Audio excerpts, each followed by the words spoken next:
dalam dunia yang moden, di mana orang membeli motor yang ada winglet, TFT, traction control, launch control, magnetic jenis control yang penuh teknologi terkini dan up to date. Tetapi ada satu jenis motor yang masih hidup dalam tahun 1960, iaitu Royal Enfield Interceptor 650. Motor ni lawa baik. First time aku tengok motor ni, aku rasa macam, ya Allah, wujud lagi ya motor zaman darurat tok neck moyang aku ni. Design dia simple gila. Tak ada body tajam, tak ada lampu transformers. Dia datang dengan style. Aku tak moden, tapi aku dah kelas. Interceptor ni dia pakai enjin 650cc, twin cylinder. Dan bunyi dia bunyi dia macam, saya tak suka gaduh, tapi kalau dah darurat, saya bukan silat dia. Kalau motor sport bunyi macam lebah merah. Interceptor ni bunyi macam game veteran bangun-bangun pagi pergi cari kedai kopi.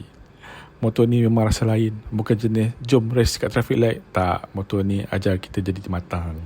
Kita bawa 80km pun rasa macam hero Tamil dalam movie. Sebab dia auto community tengok kiri kanan, hidup ni tenang rupanya. Dan bila berhenti dekat mamak, confirm ada angka datang. Oh, motor ni cantik dia ya. Oh, lawa motor ni. Dulu angka pun minat motor ni. So motor ni ada satu benda lah, dia berat. Kalau kau jenis yang suka kopi, jenis ride santai, jenis ramai yang pakai retro-retro, gambar estetik, dengan lagu blues waktu ride, motor ni memang ngam. Tapi kalau kau jenis yang suka celok trafik, lepas tu nak willy-willy, nak macam GP, ini bukan motor dia lah. Interceptor ni kalau kau tengok, kau akan rasa penuh dengan klasik. Itu dia. Follow kalau nak lagi video yang macam ni dengan perangai aku yang tak betul ni.